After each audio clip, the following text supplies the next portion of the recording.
Good morning. It's Sunday. It is the 9th day, I believe, of July 2023. I just verified it. Thank you very much. It's about 9 o'clock in the morning, quarter after 9 in the morning.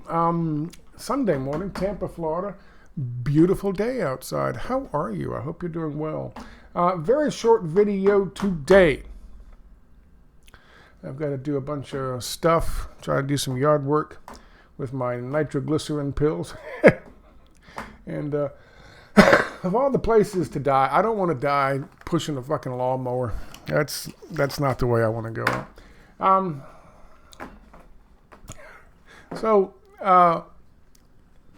Got to do some stuff around the house, and I'm going to play some more Myst. If you're not following my Myst playthrough, where I hobble through it as best I can. I don't know why. You should. It's on my YouTube page. Threads. Let me just say this right off the bat. Fuck threads. How's that? Fuck threads. Not going. I can't be coddled into it. No matter how many times the New York Times tells us it's the new cool thing, boys and girls. All the cool kids are doing it. You guys do remember. I mean, I hope you do remember. If you haven't, you've heard me talk about this. That's how they sold you fucking WikiLeaks. All the cool whistleblowers are doing it. Who helped with that? Before WikiLeaks ever published a single thing? The mainstream media and, of course, Cass Sunstein.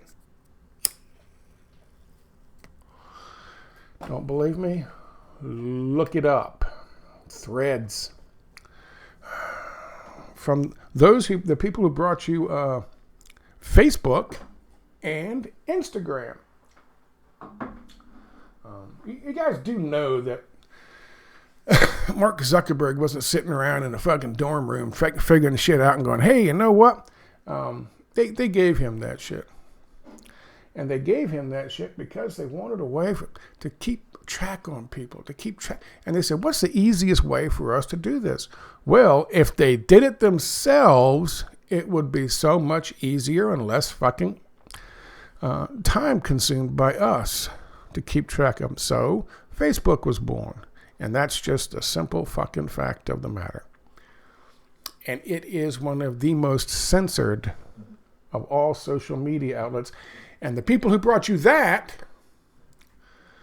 and censored fucking Instagram, Meta, Mark Zuckerberg, the same people that brought you Facebook in the first place, the CIA, they're bringing you Threads. And man, they are pushing it like there is no fucking tomorrow. Threads.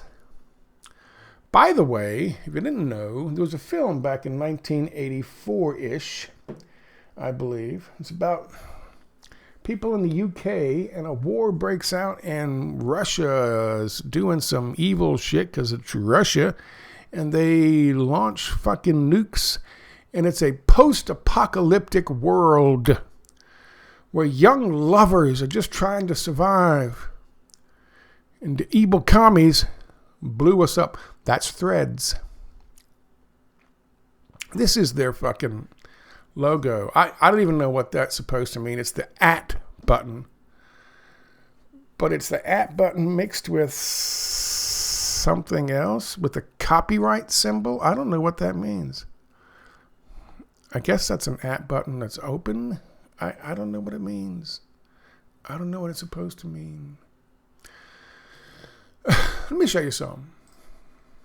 I watch these guys sometimes during the football season. I know, sports. I must be a moron.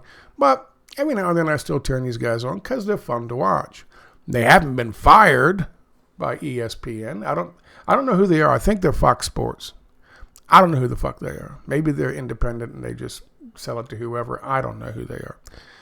However, they're funny. They've got a good banter going back and forth between them. They've got different personalities.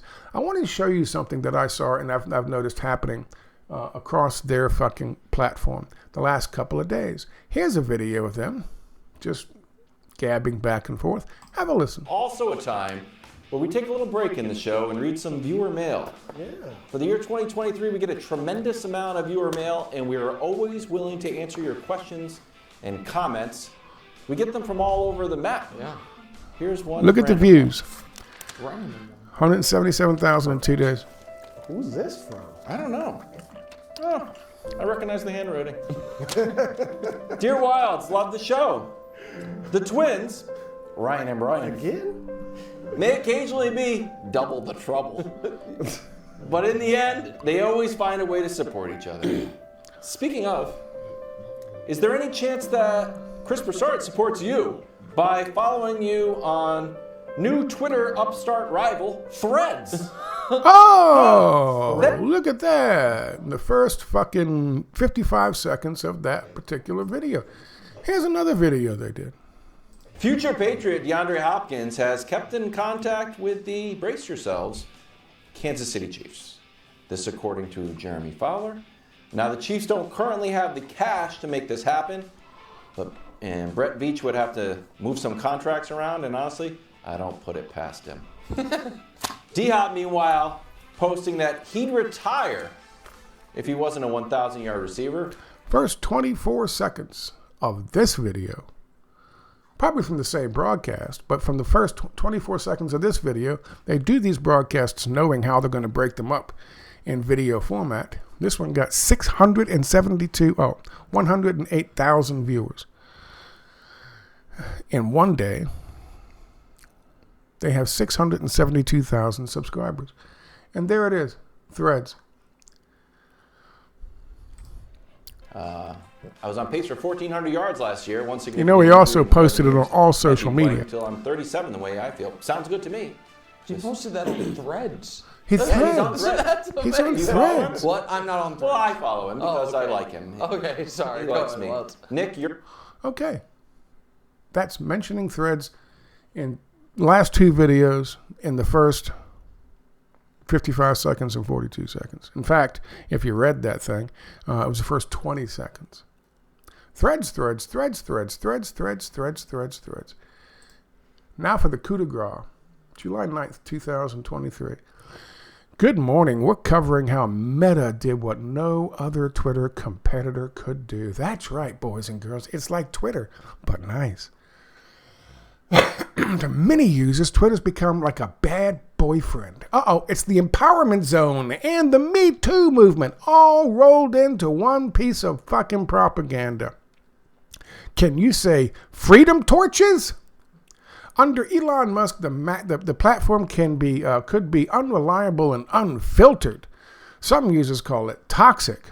They encourage their followers to get off the platform in protest of Musk's leadership, including his algorithm changes and decision to reinstate Donald Trump's account. Oh my God. They decided to uncensor somebody who was once the president of the United States and is a leading candidate to be president again. Other tech companies like Substack tried to offer frustrated Twitter users a new place to go, but none was as compelling enough to pose a viable alternative until now.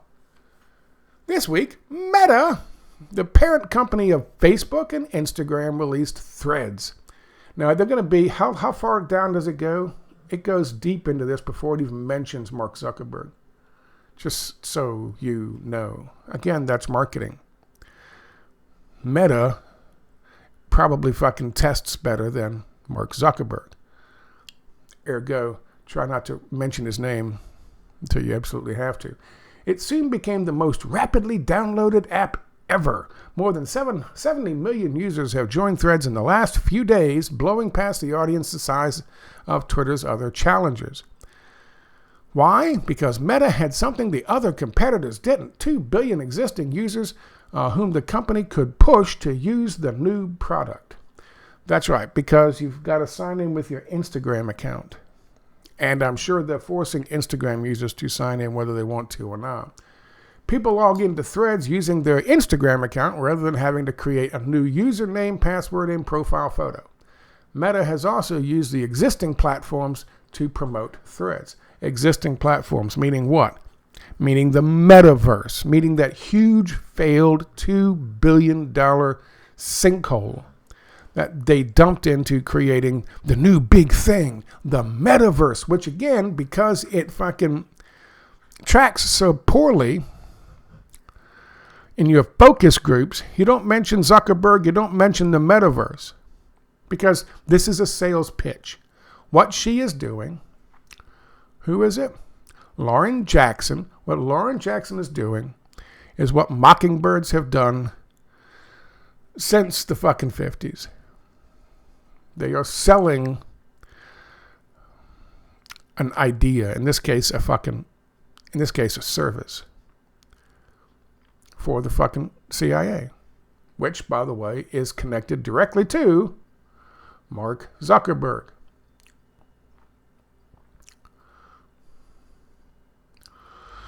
For people who liked Twitter but didn't like the changes Musk put in place or had grown tired of his antics, the emergence of his antics, what? Letting fucking Trump back on fucking the platform? The emergence of Threads is exciting. For all its downsides, Twitter did play an important role in many people's lives, helping them understand the news and stay current on trends in culture. At the same time, the early success of Threads highlights a recurring problem in the internet economy. A tiny number of gargantuan companies have ever more control over our attention. Twitter, if anything, was too small to be considered part of this club. Meta, by contrast, is a modern behemoth, along with Alphabet, Google's parent company, Amazon, Apple, and Microsoft. They're not only the wealthiest corporations that have ever existed, but they've institutionalized a new form of profound inequality in who controls information. A privacy expert at Harvard, Threads is simply another property in a global surveillance empire. Oh, they put in that. I didn't even realize you put in that. That's good. That's true. In the rest of today's newsletter, we'll explain the basics of Threads, assess its likelihood of long-term success, and give you links to more coverage. Threads looks a lot like Twitter. It offers many of the same features: a scrolling feed of posts, some of which with some photos and videos attached, the ability to repost other users. The feed is a mix of posts from accounts that users follow and those suggested by the algorithm. Let me just skip forward to this. Many of the platform's posts have memes out of the competition between Twitter and Threads. Have made memes out of the competition. Users have photoshopped faces of Mark Zuckerberg, the chief of executive of Meta, and Musk in famous fights like Will Smith slapping Chris Rock. News outlets like The Guardian and Semaphore joined and started posting their articles. So far, those posts seem indistinguishable from tweets. It's just the same, only different. Only there's no Donald Trump. We're going to censor. But users are having fun on the platform too. Oprah Winfrey, Kim Kardashian, Jennifer Lopez, and Tom Brady. It seems to incorporate a number of different fucking ethnicities and fucking sexes here, right? All created accounts and many celebrities posted welcome messages. Pitbull said, "Mr. Worldwide checking in." And Martha Stewart posted a photo in a pool saying she's ready to make a splash. By what? Insider trading? Meta's commitment to keep Threads positive is a contrast to Musk's plan to make Twitter an uncensored platform. That's one of the most important fucking takes right there. That's one of the most important takes right there.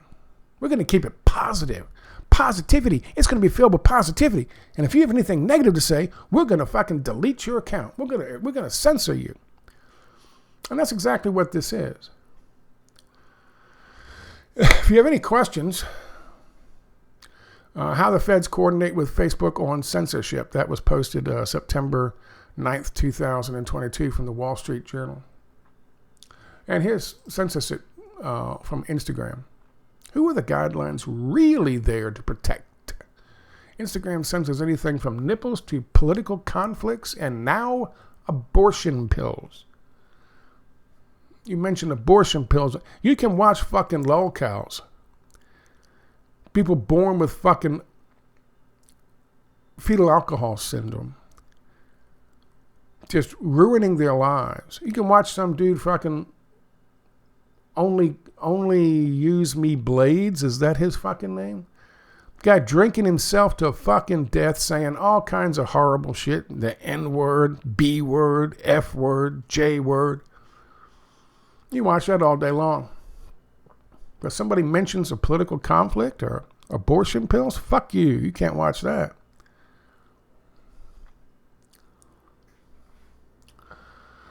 Speaking of law calls, I'm reminded of this guy named Darkside Phil. And he has made this big transition. Even though he had 10 years of fucking saying horrible shit to people and doing horrible shit. And back when the internet was just wide open. It's a wild, wild west. And there was something refreshing about that. Honesty. And he used to say all kinds of shit. But they gave him a hard time, and now he's had a hard time just making a living. Now he's got to beg. Now he e-begs every fucking 15 minutes. Doing fucking... He used to be on Twitch. Now he's just doing fucking live streaming from YouTube and his YouTube videos. Just e-begging all the fucking time. And playing video games badly with the worst fucking attitude of any human being you've ever seen. He's a 41-year-old man. But you know what he's done? His big transition? Positivity. We're not going to put up... It's just positive. We just hang out with the positive vibes, folks. It's like watching... He's like watching...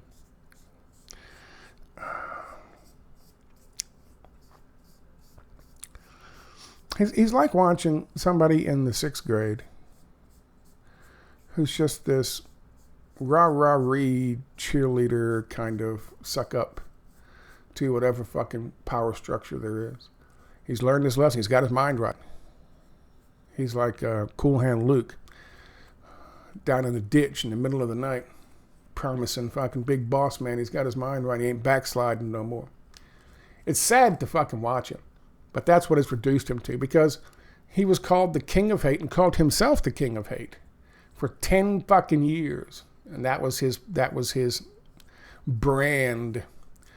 You try going to get a job at a big corporation because you have no talents and no skill to do anything else. You try go getting a fucking job in one of these big corporations, and when they pull you up, they find the king of hate.